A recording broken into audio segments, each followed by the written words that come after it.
जय हिंद साथियों, मैं चंदा। आपका स्वागत है अपना channel A&S GKGS research academy में। तो आज आप लोग के लिए एक छोटा सा टॉपिक है जो बायोलॉजी का है, निषेचन या कहे तो फर्टिलाइजेशन। तो हम आज इसके बारे में जानेंगे, यानी कहे तो जीवन की शुरुआत कहाँ से हुई है, यानी एक सेल से हम लोग आज इतना बड़ा इंसान है। तो इसके बारे में जानेंगे, कैसे मनुष्य का जन्म होता है इसके बारे में जानेंगे। तो इसमें हम जानेंगे निषेचन के बारे में, निषेचन क्या होता है। तो कहे तो शुक्राणु और अंडाणु के एक परस्पर सहयोग के कारण हम यानी मनुष्य का जन्म होता है, इसके बारे में जानेंगे। यानी एक सेल के कारण मनुष्य का जन्म होता है। तो शुक्राणु की बात करेंगे तो शुक्राणु कहाँ से उत्पन्न होती है या कहे तो प्रस्ट्यूड होती है। उसके बाद अंडाणु की बात करेंगे, ये कहाँ से प्रस्ट्यूड होती है, तो हम इसके बारे में जानेंगे। तो शुक्राणु जो है वह मेल या कहे तो पुरुष के टेस्टोरेन यानी टेस्टोरेन से स्रावित होती है। वो शुक्राणु लाखों करोड़ों की संख्या में मेल के अंदर रहती है, यानी मेल बॉडी के अंदर उपस्थित रहती है। वही हम अंडाणु की बात करेंगे तो अंडाणु फीमेल बॉडी के अंदर पाया जाता है। वो भी महीना में एक बार ही वो एक ही अंडाणु रहता है। तो हम आज इसके बारे में जानेंगे। तो और अंडाणु एक रहता है और शुक्राणु की बात करेंगे तो वो लाखों की संख्या में मेल बॉडी के अंदर रहता है। और लाखों की संख्या में जो शुक्राणु होती है वह अंडाणु के करीब आती है, लेकिन एक अंडाणु और एक शुक्राणु के संयोजन से युग्मनज का निर्माण होता है, यानी कहे तो एक सेल का निर्माण होता है। तो इसके बारे में हम जानेंगे। तो चलिए हम पहले जानते हैं निषेचन क्या होता है। तो नर युग्मक या कहे तो शुक्राणु यानी वह वैसी प्रक्रिया जिसमें शुक्राणु और अंडाणु दोनों मिलकर एक युग्मनज का निर्माण करती है, यानी दोनों का संयोजन होता है, नर युग्मक और मादा युग्मक का, और दोनों मिलकर एक युग्मनज का निर्माण करती है। या कहे तो इसका और एक नाम है जाइगोट। जाइगोट जिसमें एक सिंगल सेल होता है, उसके कारण मनुष्य का जीवन शुरू होता है, यानी सिंगल सेल के कारण। तो यह कहाँ पर मिलता है, यानी शुक्राणु और अंडाणु का मिलन कहाँ पर होता है, इसके बारे में हम आज जानेंगे। तो उसके बाद हम जानेंगे ये मिलकर क्या करते हैं, यानी जो हमारा जो सिंगल सेल है वह मिलकर किसका निर्माण करती है, इसके बारे में जानते हैं। और मनुष्य का जन्म कहाँ होता है, इसके बारे में जानेंगे। तो पहला स्टेज की बात करेंगे तो पहला स्टेज है इंसाइनमेंट, यानी कहे तो वीर्य निषेचन की बात कर रहा है। तो वीर्य निषेचन यानी मेल बॉडी के अंदर जो होता है शुक्राणु, वह फीमेल बॉडी के अंदर कैसे जाता है और वो दोनों वापस में संयोजन करके युग्मनज का निर्माण करते हैं। तो इसके बारे में हम जानेंगे। तो जो हमारा यानी कहे तो जो मेल बॉडी के अंदर जो शुक्राणु होता है वह मनुष्य यानी फीमेल बॉडी के अंदर वेजाइना के माध्यम से जाता है, यानी कहे तो इस योनि के माध्यम से फीमेल बॉडी के अंदर शुक्राणु जाता है। तो इस माध्यम से शुक्राणु जाता है और वहीं पर कहे तो फीमेल बॉडी के अंदर भी क्रिया होता है, यानी कोई कुछ न कुछ क्रिया चलते रहता है। जिसमें अंडाणु की बात करेंगे, अंडाणु कहाँ से उत्पन्न होती है, जो महीना में एक बार उत्पन्न होती है। तो ये देख सकते हैं यहाँ पर जो फीमेल बॉडी के अंदर शुक्राणु ये मतलब अंडाणु उपस्थित रहते हैं, यानी ये ओवरी जिसको कहते हैं, वहां पर से महीना में एक बार एक दोहरी कोशिका निकलती है, यानी यहाँ से एक दोहरी कोशिका निकलती है।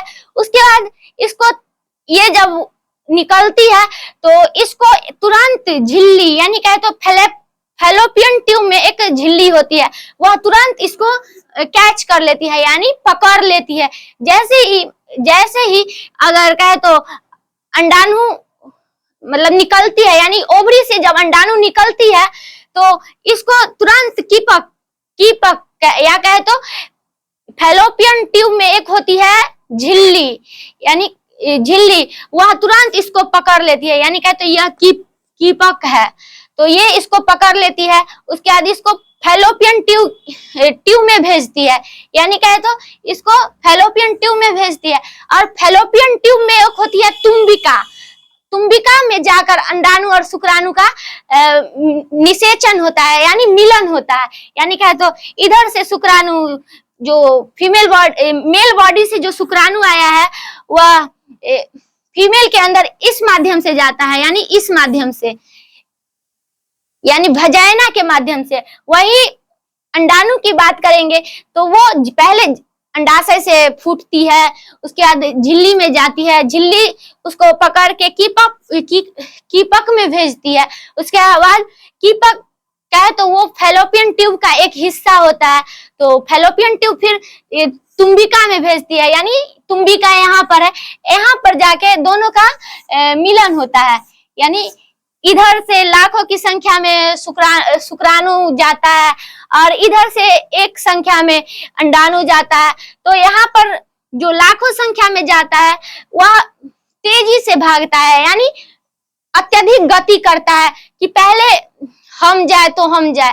तो अगर कोई भी एक शुक्राणु अगर यहाँ पर प्रवेश कर गया, यानी अंडाणु के पास चला गया, तो यहाँ पर फिर जो फैलोपियन ट्यूब है वह जगह को ब्लॉक कर देती है, यानी जब एक आ जाता है तो ऑटोमेटिक दूसरा आना बंद हो जाता है।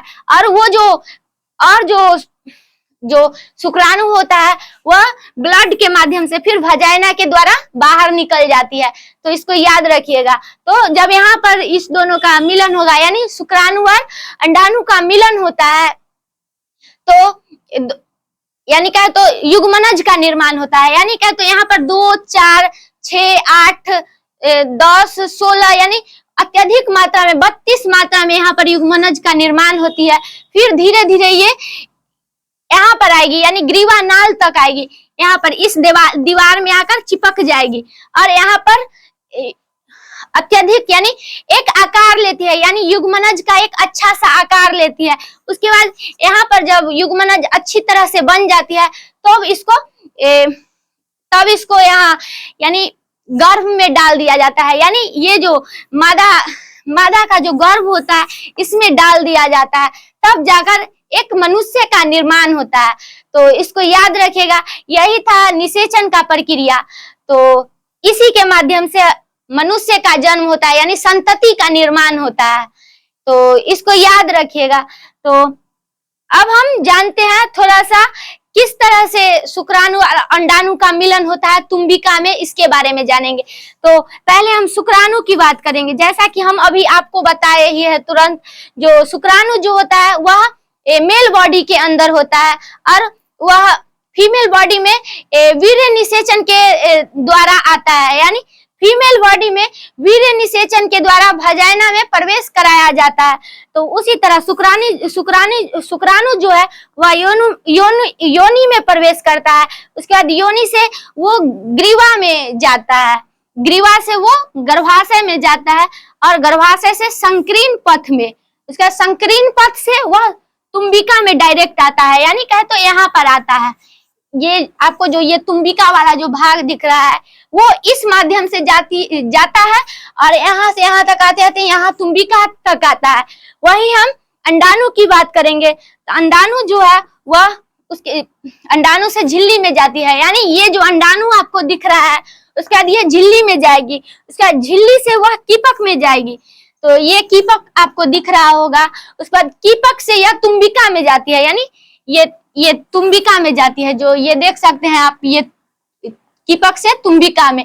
और तुम्बिका जो है वहीं पर शुक्राणु और अंडाणु का निर्माण मतलब मिलान होता है और वहां पर एक सिंगल सेल बनता है, यानी कहे तो एक कोशिकीय बनता है, एक कोशिका बनता है। उसके बाद वहां पर यानी युग्मनज का निर्माण होता है। इसका युग्मनज जो है वह गर्भाशय यानी ग्रीवा नाल में रहता है, यानी सट जाता है वहां पर आकर। उसके बाद जब वहां पर अच्छी तरह से युग्मनज का निर्माण हो जाता है तो वो एक माँ का गर्भ में चल जाता है, जो ये देख सकते हैं, यानी गर्भाशय ग्रीवा वहां पर चल जाता है। उसके बाद वहां पर तैयार होता है, यानी 9 मंथ लगता है एक बच्चे को तैयार होने में। तो इसको याद रखिएगा। तो आपको ये भी लग रहा होगा एक ही साइड से ये प्रक्रिया क्यों होता है, तो यही सही है। यानी कभी कभी यानी किसी किसी कंडीशन में दोनों तरफ से अगर ये शुक्राणु जाता है, यानी ये वाला भाग से भी जाएगा और यहाँ से भी अगर अंडाणु फूटती है तो यहाँ पर दोहरी यानी जुड़वा युग्मनज बनने का निर्माण रहता है, जिसे हम कहते हैं जुड़वा बच्चा जन्म लेना। तो ये कोई कोई कंडीशन में होता है, लेकिन ज्यादातर कंडीशन में एक ही साइड से मतलब अंडाणु फूटती है और युग्मनज का निर्माण करती है। तो इसको याद रखिएगा। तो यही था आज का टॉपिक। तो हम इसी के साथ इस टॉपिक को समाप्त करते हैं। फिर मिलेंगे अगले दिन अगले टॉपिक के साथ। तो आपको वीडियो कैसा लगा आप कमेंट में बताइएगा। धन्यवाद।